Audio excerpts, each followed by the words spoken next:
A friend of mine recently made the fateful decision to learn Spanish in Spain, to pay for courses in Madrid while he was looking around for an apartment to rent, while he was considering the option of living in Madrid permanently long term.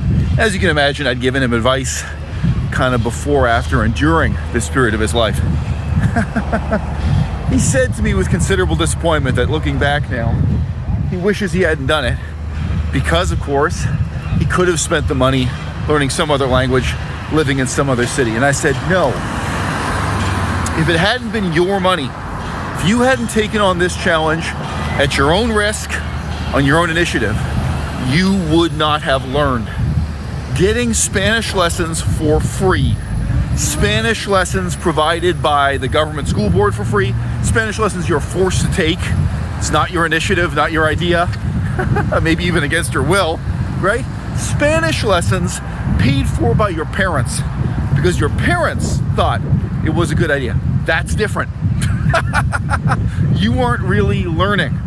You aren't really living with the consequences the same way you would if it were your own money, your own decision, your own initiative.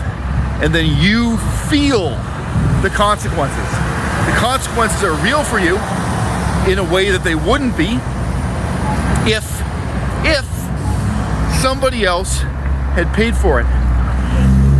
Now, Michel Thomas has popularized this notion that stress of any kind, effort of any kind even, is completely inimical to learning.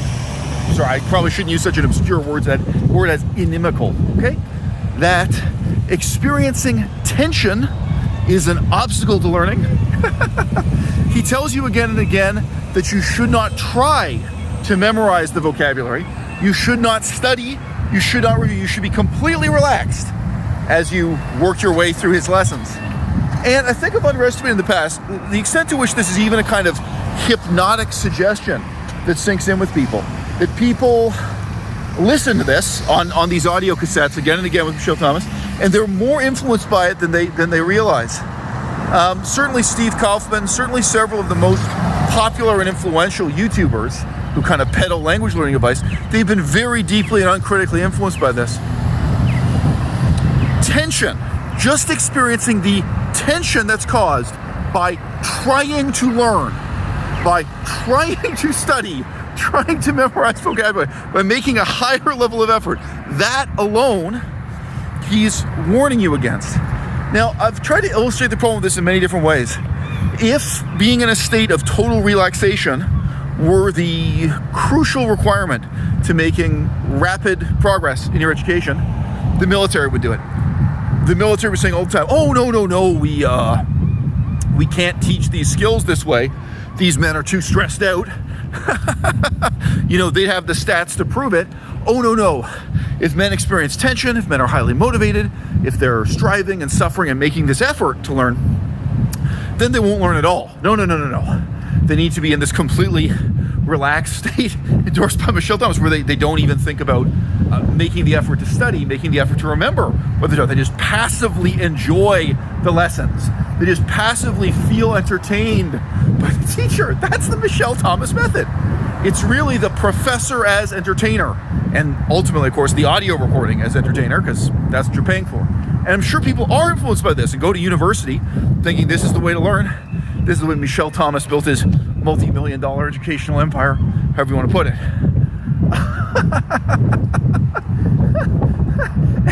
The bitter irony is, empirically, this could be tested. You could do a double-blind controls trial so easily. You could compare the outcomes from people who embrace a model of learning that involves suffering, that involves trying as hard as you can, that involves memorization, and you could contrast that to people who really live by the Michel Thomas philosophy, where they just completely relax. They passively listen to whatever the teacher is saying as a form of entertainment. They don't study. They don't review. They don't even try to remember. They don't test themselves. They're just passively entertained. See who picks up the vocabulary. See who picks up the grammar. See who has real speaking ability, reading ability. Who has reading comprehension, writing ability, through objectively real testing afterwards. And I'm sure the military would love to know. Military's got to train people who can read, write, understand all these languages. Every military in the world has this. Oh boy, we've been doing it wrong. Total relaxation. That's the key to getting results, huh? But there's a deeper and broader point here to do with risk, initiative, commitment, and learning, not just from a book, not just from lessons or what have you, but learning from the unforeseen outcomes of your decisions, right? If you just, make a bet with yourself in your own mind one day, you're reading the newspaper and you think, hey, I bet that company is going to be really successful. And then a few years later, you read in the newspaper that the value of the stock has gone up 10 to 1. You say, oh yeah, I knew that. I'm really good at playing the stock market. I could have made so much money because I remember a couple of years ago, I read about the newspaper and thought, that's a winner. That's a good stock to buy in the stock. You can kid yourself into thinking you're learning, into thinking you're developing acumen, or to thinking you've got talent and ability you don't actually have because you didn't take the risk. It wasn't at your initiative, it wasn't your money, and you didn't suffer through the process step by step, right? Whether you buy or sell or trade, whether you hold or fold at any given step along the way. If you had actually put $10,000 into that stock, and let's just say you're not a millionaire, let's say $10,000 is really a lot of money to you, it matters. It's not that the stock only went up. Then you would have lived through different periods of time when there was bad news about that company in the newspaper. You would have lived through the agony, right? And you would have learned from suffering through the consequences. My point here is not that you learn by losing money and not that you learn by gaining money, but that there is a kind of learning that only comes about through suffering, through your initiative, your risk. That's easy to visualize when we're talking about money, and it's harder to visualize when we're talking about time, effort, and love. Yeah, I said it. There's emotional risk too. There's being vulnerable. There's letting someone into your life, being honest with them, trusting them. There's taking a risk to love someone and try to be loved, to understand someone and try to be understood. But it's only when you're taking those risks in your own initiative. That is when you learn.